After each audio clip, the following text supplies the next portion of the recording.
Hello दोस्तों, हम लोग ट्रायंगल में आ गए हैं। ट्रायंगल में हम प्रूफ पढ़ रहे थे क्राइटेरिया, कैसे हमारा सिमिलर ट्रायंगल के लिए क्या क्या क्राइटेरिया रहता है, उसी का हम क्या कर रहे थे, प्रूफ कर रहे थे। ठीक, प्रूफ पढ़ रहे थे।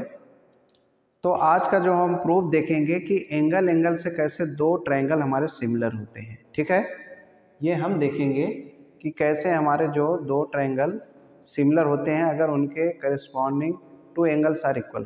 ठीक, तो आपको यहाँ पे लिखा गया है, ये आपको स्टेटमेंट में भी देगा, ऐसे ही दे सकता है कि two angles of one triangles, two angle मतलब एक ट्रायंगल का two angle are respectively equal to angles of another triangle. एक ट्रायंगल का दो एंगल जो टू एंगल्स हैं वो करस्पॉन्डिंग इक्वल है। ए किसके इक्वल है, एंगल डी के, और एंगल बी किसके इक्वल है, एंगल ई के। ये आपको गिवन है, ये आपको गिवन है। तो आपको प्रूव क्या करना है कि ये दोनों ट्रायंगल हैं, this two triangle are similar. ये दोनों ट्रायंगल हमारे क्या होंगे, सिमिलर होंगे। ये हमको प्रूव करना है। ठीक है, देखिए प्रूव कैसे होता है, ध्यान से सुनिएगा, बहुत ही सिंपल है। इन ट्रायंगल प्रूफ में देखेंगे, इन ट्रायंगल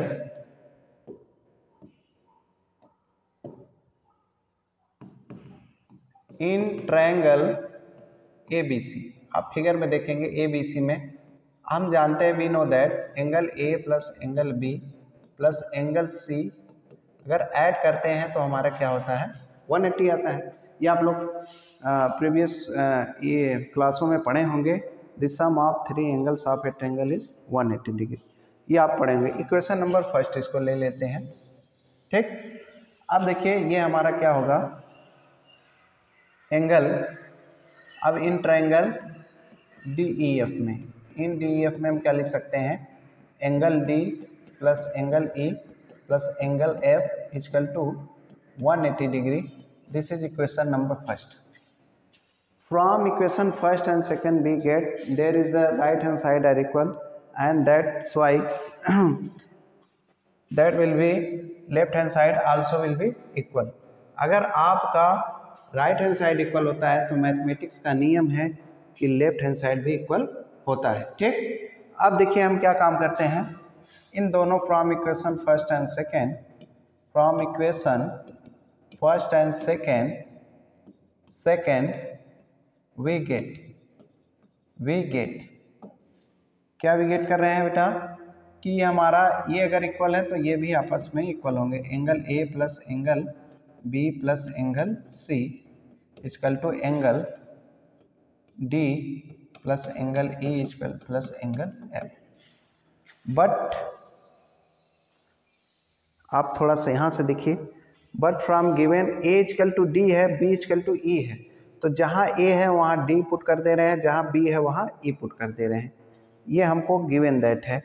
A के प्लेस पे क्या है बेटा, D पुट है, पुट कर सकते हैं, B के प्लेस पे E पुट कर सकते हैं, ये आपका गिवन है। और एंगल D एंगल E तो एंगल F, तो D से कैंसिल हो जाएगा, E से कैंसिल हो जाएगा, तो आपको क्या मिलेगा, angle C equal to angle F। ठीक, ये आपका प्रूफ हो गया, ये आपका प्रूफ हो गया।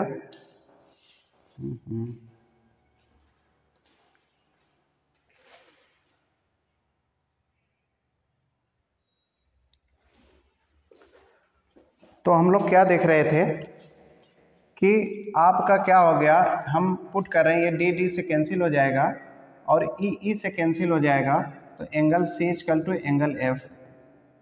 थोड़ा इलेक्ट्रिसिटी प्रॉब्लम आ गई थी। ठीक, कोई दिक्कत नहीं। तो angle C equal to angle F आ गया। तो कहने का मतलब जो थर्ड एंगल हमारा बच रहा था, दो एंगल तो ऑलरेडी इक्वल थे, बट तीसरा एंगल भी क्या हो गया, हमने प्रूफ के माध्यम से देख लिया कि वो भी इक्वल होगा। तो कहने का मतलब ये है कि एंगल A इक्वल टू आपको क्या मिला, एंगल D, और एंगल B इक्वल टू आपको क्या मिला, angle E, and angle C equal to मिला एंगल F। अब ये तीनों अगर एंगल इक्वल हो जाते हैं तो हम ऑलरेडी देख चुके हैं कि एंगल क्राइटेरिया हमें मिल गया। तो एंगल एंगल क्राइटेरिया से दोनों ट्रायंगल क्या हो जाएंगे, ABC similar to triangle DEF, ये आपका आंसर हो जाएगा। तो कहने का मतलब इसका सेंस यही था, अगर दो एंगल भी अगर किसी ट्रायंगल दो ट्रायंगल के इक्वल हो जाते हैं तो तीसरा ऑटोमेटिक एंगल होता है, एंगल क्या होता है, इक्वल होता है। ऐसे भी सोच सकते हैं कि मान लो, ऐसे भी सोच सकते हैं, दो लड़के हैं बेटा, एक ये है एक ये है, ठीक है,